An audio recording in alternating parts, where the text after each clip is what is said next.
What is up, my friends? It is Thursday evening's Anfield Agenda news roundup, and as always, you are very welcome along.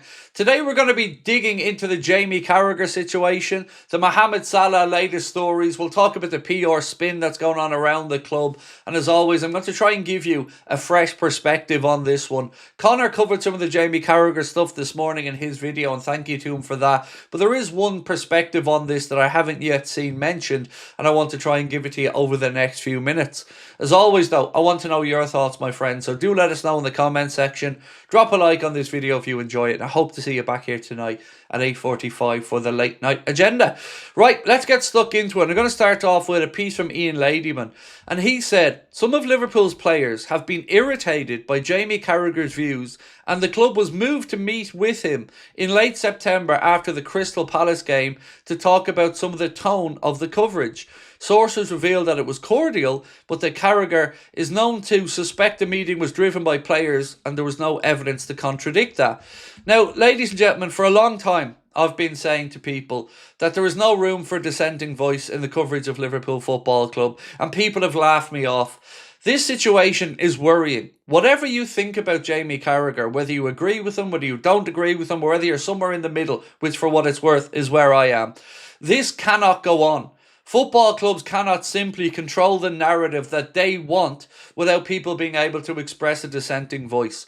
Like I've mentioned, I don't agree with everything that Jamie Carragher say, but I absolutely believe in his right and his ability to do it as a paid pundit. No football club, no manager, or no player should be beyond critiquing. Valid criticism. There is no hate campaign against our football club. But the way that it goes on sometimes, and it isn't just reduced to Liverpool, this happens right across the football landscape. They are trying to control a narrative, and it is unhealthy. And you might say to me, Craig, I hate Jamie Carragher, I'm sick of listening to him. That's fine.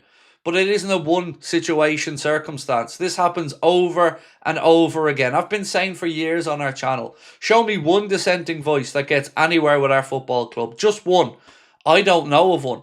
And there's a reason for that. Because they like to control the narrative. And of course, that is their right to do so. But it's also our right to push back and have an honest opinion when we think things are going wrong or things are being done incorrectly at our football club. So wherever you are with the Carragher situation, do remember that this is more important than just Jamie Carragher versus Salah or the club versus Carragher. It is more important than that. It is the right to speak freely and be critical of the football club without people pandering down or not having to speak their mind because they're afraid of repercussions. It's very concerning to me, and I hope it is to you as well. I do not want their club covered in a negative light. I never do. But sometimes we should have the right to say how we feel, no matter how blunt that is, no matter how damaging the club may feel that is. Nobody is beyond reproach. Nobody. Next up, the general perception, said David Ornstein, is that Mohamed Salah made his incendiary comments either because he genuinely wants to force a move out of the club or because he wants to put pressure on Salah. Liverpool's stance is that they don't want to sell. Senior figures have pointed to the fact that Salah is under contract to the summer of 2027 and his recent spell out of the starting lineup was only viewed as a temporary measure. They are bewildered at the speed at which things have unravelled, and there is also a feeling that ball is in Salah's court and that he needs to tell the club what his intentions are. If he wants to leave, if he wants to outline how that can happen, then Liverpool can react. There is also an acknowledgement, however, that if Salah's stance remains hardline and no resolution can be found, that the situation would become untenable. Again, very specific journalists getting briefed, very specific one-sided comments from this. So again, wherever you are in the Mohamed Salah situation, notice the coverage. There is nothing out there pro Mohamed Salah. Nothing.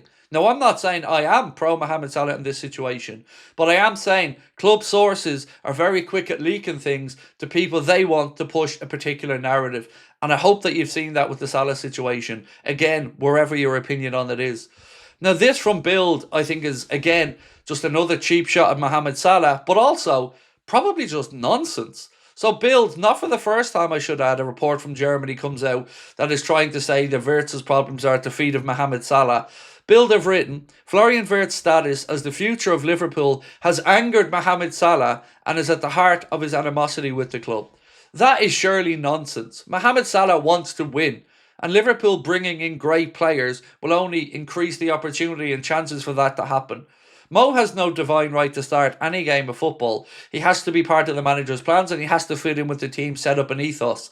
I just don't believe that story, though. I really don't. You know, Mohamed Salah has had great players around him for years. And Florian Wirtz coming in would have been seen as, I'm sure, from Salah, an opportunity for somebody to feed him with more goals. So again, I think that one's nonsense, but it is all very against Mohamed Salah. And I don't find it an accident. Next up, Lewis Steele reports that Virgil van Dijk, Ibrahim Konate and Joe Gomez are the only centre-back options Arna has, so he's likely to turn to youngster Welody Lucky to be on the bench for the game against Brighton at the weekend. More from Lewis Steele, and again another journalist who seemingly has club sources that are giving one very specific set of criteria for him to report. Many of Liverpool's players have talked about how they see Slot as a tactician that gets the best out of them, albeit not so much recently. This was demonstrated in the San Siro on Tuesday with a crucial win that had Slot's fingerprints all over it. Excuse me? Had Slot's fingerprints all over it. He was left with no option but to change the system to one that had no wingers, because he had no wingers. This wasn't a tactical masterclass. This was basic stuff that anybody with even a rudimentary understanding of football would have been able to set that team up. Inter Milan, as I've mentioned, are a very slow, cumbersome team that actually reminded me quite a lot of us in just moving the ball side to side. No real direct pace. There was no masterclass. There was no tactical anything. We won the game because of a contentious penalty. And I don't think that Ibrahim Konate's goal should have been ruled out. That's a different conversation. But this reinventing of this situation, that it was somehow a masterclass and a masterful performance, just isn't reality. It was a very welcome victory. But there's a long, long, long way to go. And a couple of days ago, the dressing room was split. And players were letting it be known that they were more in tune with Johnny Heidinger than Slot. Now, all of a sudden, very quickly, Ornsteins, Lewis Steeles and others that we know have connections to people at the club are pushing one very, very different narrative. I don't like it. It smells rotten. Next up, Lewis Steele said Arne Slot retains the backing of those upstairs. The decision to omit Salah from the squad on Tuesday was made in conjunction by the hierarchy, and Slot, as head coach, is trusted to make such moves that help them reach the final call. And I've no problem with that. I've no problem with Slot saying he doesn't think Mo should be in the starting 11. None whatsoever.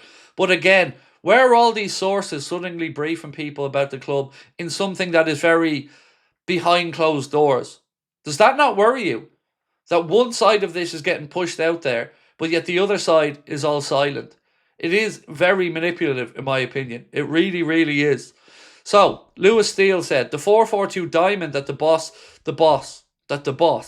employed of late has gone down well with the ranks. The players believing it brings the best out of several stars, and it also gets as many senior players into the 11 as possible. I don't know what to say anymore here. Like, you've seen what I've seen, right? You've seen the performances. You've seen the state of the way we've played over the last 15, 16 games. It hasn't been good enough. And there have been many journalists writing about dissent in the dressing room. But now, all of a sudden, everybody's singing Kumbaya. Everybody's in the same direction. Slot is the Messiah. Salah's a bold boy. Jamie Carragher's persona non grata. I don't know, folks. To me, as much as I want Liverpool to be going in the right direction, and a win is always very welcome, this just feels a bit manipulated to me. Also, Lewis Steele, most of the Liverpool players are behind Slot. Key word there. Most of the Liverpool players. Couldn't say all of them, but most of them are behind. Even more so after the Salah incident. But yeah, publicly, not one of them was critical of what Salah said. But even more so supportive of the manager. So what they're writing isn't based off the reality that we're all seeing. On top of this, he said Harvey Elliott is deeply upset at the situation of Villa, which that, fairly straightforward, understandably. We'll move on to the Elliott situation more in a minute. This one, though, from Mohamed Salah. Salah's dealmakers in Saudi dealmakers remain keen on Mohamed Salah despite his new Liverpool contract. Whether a move becomes possible would hinge on the player's stance on how the situation developed. This from Paul Gorst. There is an acceptance by Villa that the decision to sign Harvey Elliott in the closing hours of the window was driven by former sporting director Monchi, who left the club just weeks later. Unai Emery feels the midfielder has yet to adapt to the tasks that he's given them. Now, we were lucky enough that an Aston Villa fan dropped into our chat, I think it might be a month ago now, to kind of give us the heads up on that situation. And it is playing out exactly as they mentioned.